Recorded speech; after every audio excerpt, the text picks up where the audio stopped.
Hello, everyone. Thanks for tuning in. My name's Caleb, and I am the treasurer of the EMU FMA organization. Co-hosting the podcast with me is Oscar Notz, the VP of our organization. Today, we have a really special guest with us, Dr. Craig. Dr. Craig is a finance professor at EMU and has quite a few accolades, from publications to even getting her degree in nuclear engineering from Penn State before getting her PhD in finance. She is also our faculty advisor for our FMA organization, so we're more than grateful to have her on, and we really hope you enjoy the tidbits she provides for us today. Hello, everyone. Welcome to the EMU FMA Podcast, a place for all things finance. Today, we've got our inaugural episode, which I'm very excited to share a really cool guest with us today. We want to thank you, Dr. Craig, for coming and discussing your story. Oscar and I have been looking forward to speaking with you. And the first thing I'd like to know is, how's your day going? Going good. I've been sitting here grading, and that's always very entertaining. Yeah, it sounds like a lot of fun. All right. So could you tell us a little bit about your background and what you went to school for? Well, I have a little bit of a unique background because my undergraduate degree is not in business. I have a bachelor's degree, a bachelor's of science in nuclear engineering from Penn State. It was one of those things when you graduate high school and everybody says, oh, you're good at math and science, you should be an engineer. And I did. And I actually went into it thinking my uncle was an engineer. So that's how I ended up with nuclear, because he was nuclear and in the Navy. And I used to think, oh, I was going to ride submarines.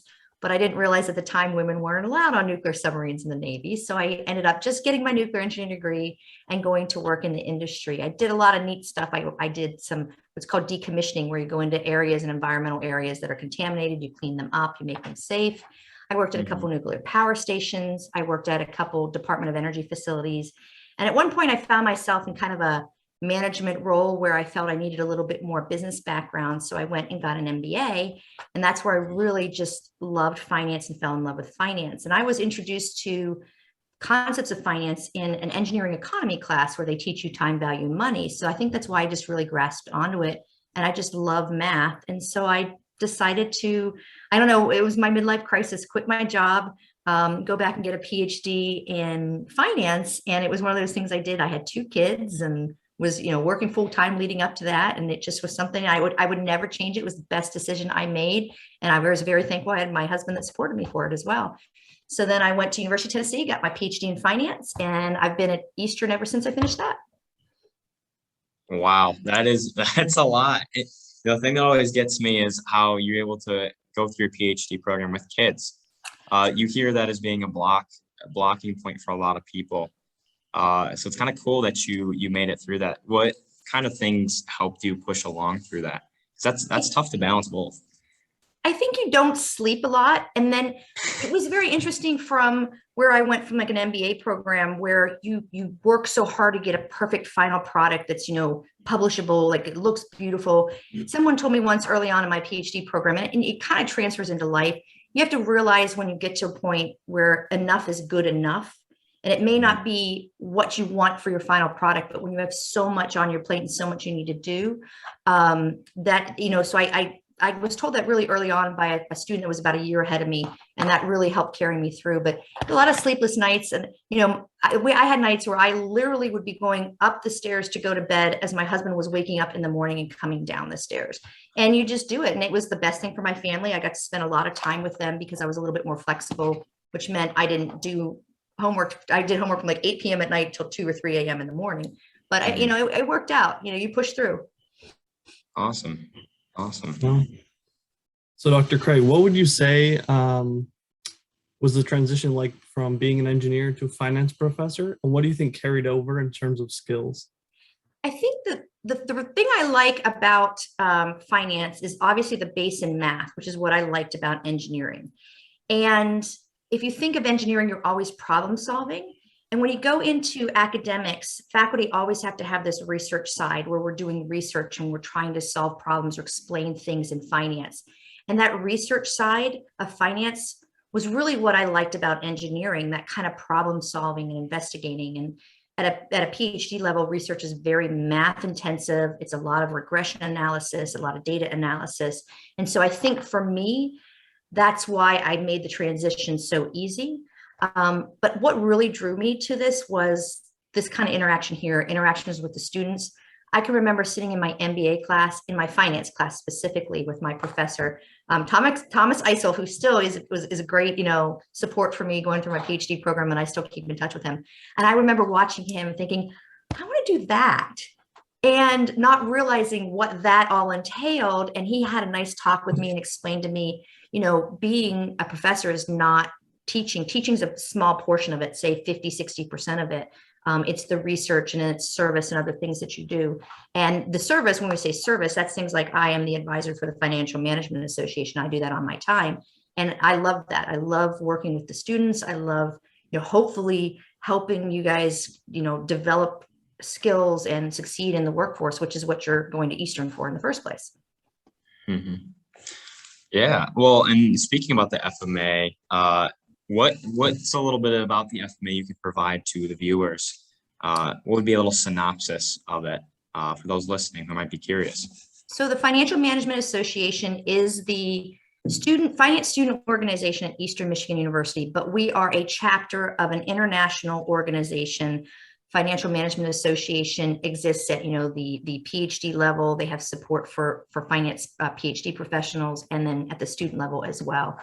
And for our chapter, we do a lot to work with students as far as career building, job placement, resume building, cover letters, introducing you to potential employers, having speakers come and talk to you about the jobs, because especially in finance, the job market is so diverse. You can go into corporate, you can go into banking, you can go into wealth management, personal finance management, and it's so much in anywhere in between that. And so students are learning these concepts of finance, but then where to apply them, where do they want to go for their job? That's kind of we try to make that connection as well and provide some support for that. We like to have fun. I mean, we do some socials. We haven't done one with COVID, but we even do some team building activities that we'll do for fun.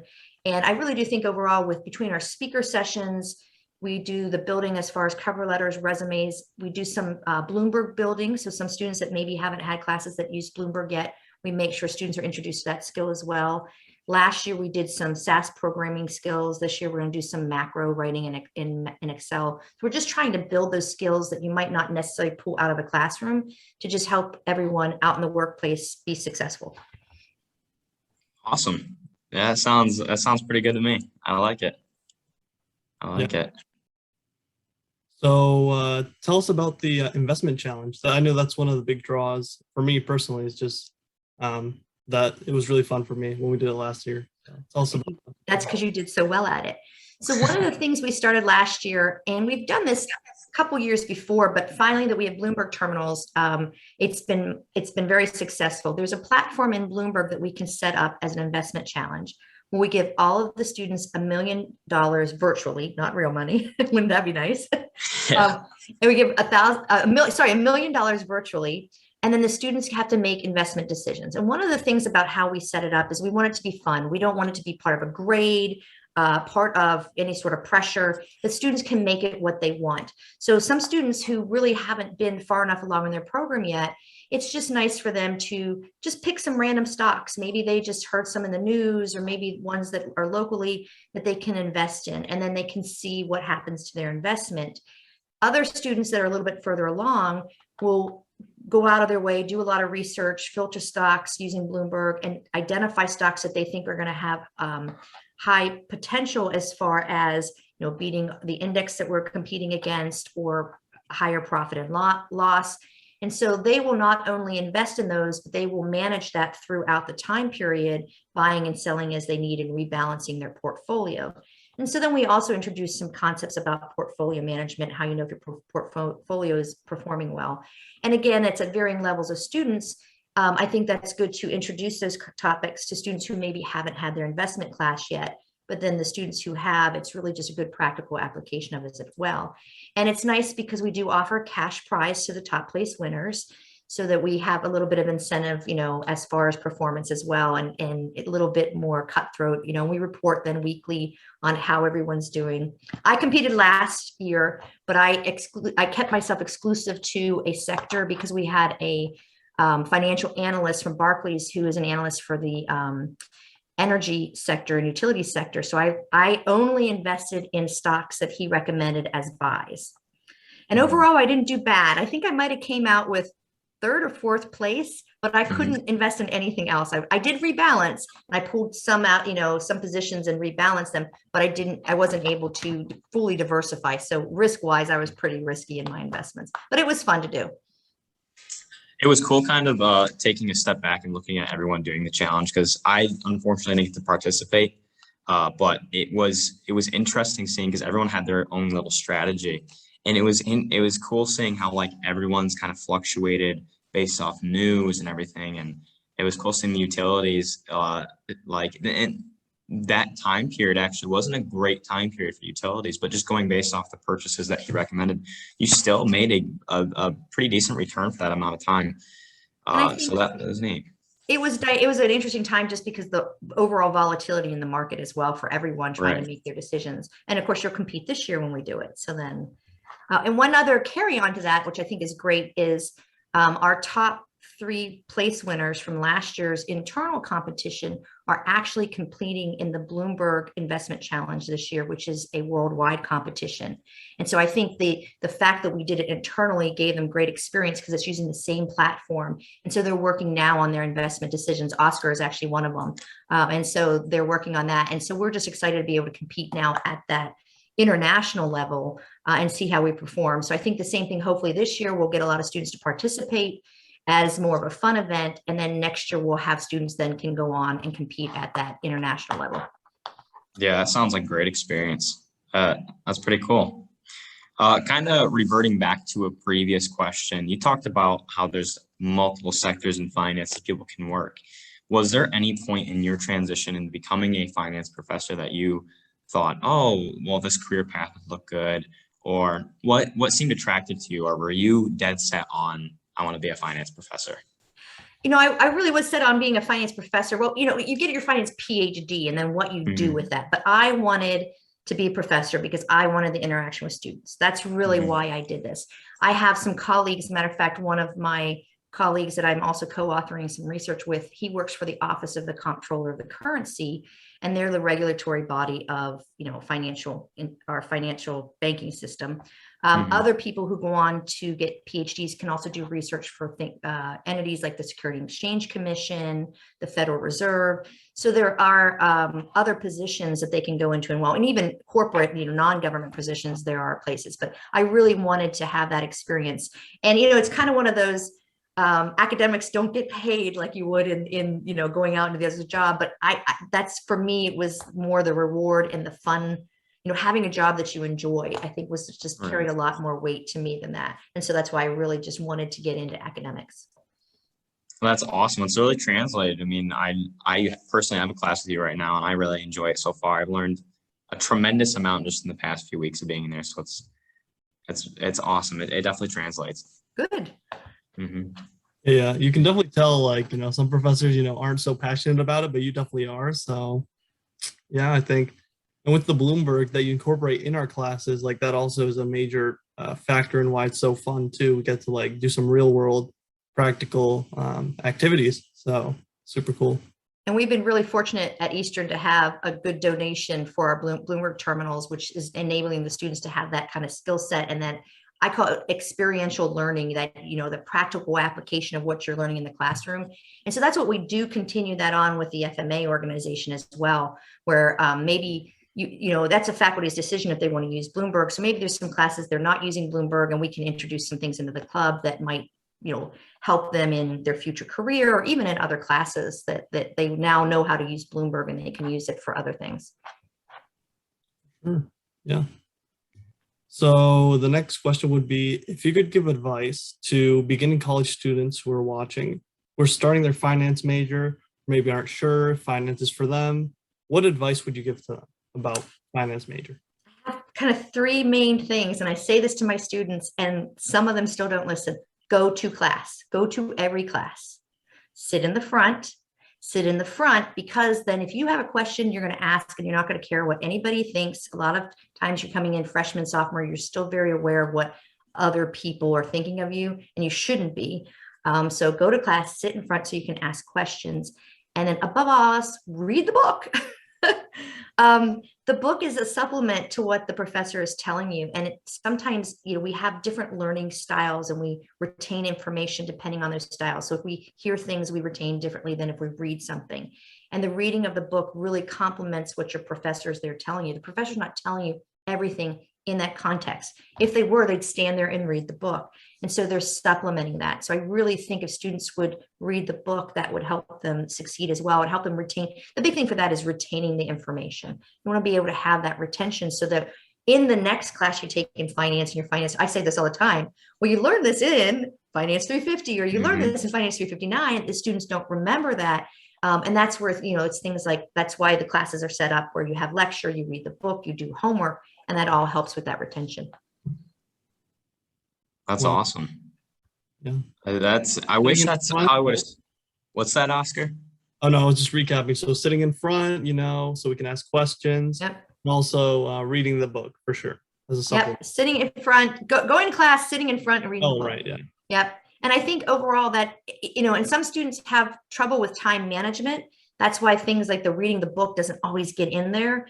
And that is something you have to learn. And if you are organized and you keep a calendar and you set your time, that's great. Some students aren't that organized. And I think that's a personality thing. Like I am very rigid and I have these days, I do this at this time, everything's set up. So for me, I always had that ability to kind of manage my time. And I know, just even in my family, I have relatives that are much more carefree than I am on things like that. So it is a learning experience, I think, for students, especially coming in as freshmen and sophomore. Now they're on their own and they have to get up and go to class on their own. No one's going to make them go. And I think that's just a big, again, it's a learning experience. A lot of what you do in college is just learning, maturing, and growing, not necessarily learning a specific subject. It's just learning life when you think about it.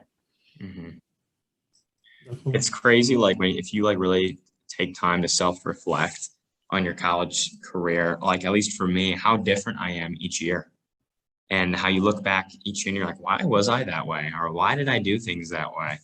It's neat looking at it that way.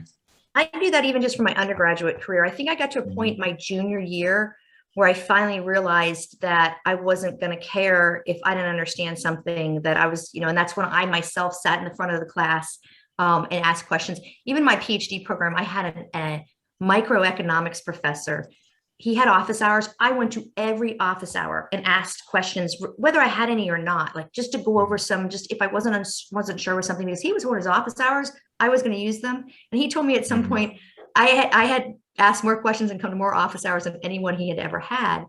But then again, wasn't that what I was supposed to do? I mean, that's what professors are sitting in office hours waiting for people to come ask them things, I think. At least that's what I do. Yeah. No, totally. It shows initiative. So, they're more willing and it's sort of a snowball effect of they're helping you more. They're explaining things in a different way that, you're showing initiative. So they're more invested in your growth. So I think that's really cool that you're sharing that as advice for sure. So one thing I've noticed kind of starting in the finance major is research projects are huge. That's a huge part of being a finance major. Were there any projects for you personally? It doesn't have to be in your undergrad, maybe in your professional career, any projects that you enjoyed the most and maybe what that entailed? I have a couple of projects I enjoyed because I got to work on them with students. Don't get me wrong, my research projects I do with my co-authors are great. But I had a student when I first got here who was, as part of an independent study, started working on a research project. And he completed it. And then I took it and I don't know what you want to call it, wordsmith it and made it so that it was publishable. And I got it published in a journal, which is great for the student because we co-authored it. And that's, great to have that working relationship with a student, but he was also applying to law school at the time. And so to have something like that was published really helped him, I think, getting into law school. I have another paper I worked on. I haven't published it yet last year with a student that I'm really excited to get done as well. And I enjoy that interaction. But then I have another research project that I did was more tied to student performance in the classroom. And it's interesting that you had just mentioned about reflection. And there's this concept in learning about cognitive reflection, where you think back at what you did, what your behaviors are, what actions you took, and can you learn from that? And so we applied this method in the intro finance classroom. And we wanted to see if it would help students improve their performance on their exams. So we did this over, I have a co-author that I worked with, and she did it at her university, I did it at my university here at Eastern, and we did this cognitive reflection over numerous semesters, collecting data to see if we saw in the exam scores increase based on this cognitive reflection. And we actually are finding show that they did increase. So having students sit back and reflect on that, on their performance and asking specific questions, help them perform better in subsequent exams. And one of the great things about that is it's a paper I have under review right now in a journal for publication, but it's something that I apply in all my classes. So all my classes get a mid-semester questionnaire. The intro classes sometimes will still get the 2 based tied to their performance, but it helps the students sit back and think about what they're learning, what they're not learning, how they're scheduling their time, how they're doing their homework, what they like about the class, what they don't like. Sometimes just even recognizing if you don't like something about a class, that's maybe why you're not doing well on it, because you just don't like it. You don't want to, I mean, I always joke around about different topics that I don't like. If you don't like to write, then that you're going to be miserable if you're in a class and all you do is writing. So I think that helps as well. Awesome. I think it applies so to more than just, school, that a concept of cognitive reflection. So in any area of life, maybe at work also. So I think that's pretty major. It's funny because you had asked about some lessons. I think that one of the biggest things in life as you learn and grow that I learned, especially with email, because email, when I first started working, you weren't getting emails, you weren't, and it was this kind of, you're learning to how to use emails. But the thing I learned is never respond to an email right away, especially if it's an email that has you a little bit irritated or concerned or worried. Walk away, think about your response for 3 or 4 hours, and then come back and sit and do the response. So it's just that kind of thinking through the process and thinking through is always in the best interest. And I could tell you times where I didn't do that, and then maybe in retrospect, I really should have, listened to my own advice type thing. Mm-hmm. That's really easy to let happen, is just to shoot a response right away. Yep. And within a few minutes, you could be sitting there regretting what you said. That just wasn't well thought through. Yeah, it happens. That can last for a really long time, depending on the email. So. Awesome. All right. Well, need to wrap it up. Kayla? Is that it? We're done? Yeah. Well, great. Well, thank you for tuning into the EMU FMA podcast. We had a great time with our guest, Dr. Craig. Look forward to our next podcast and see you soon. Bye.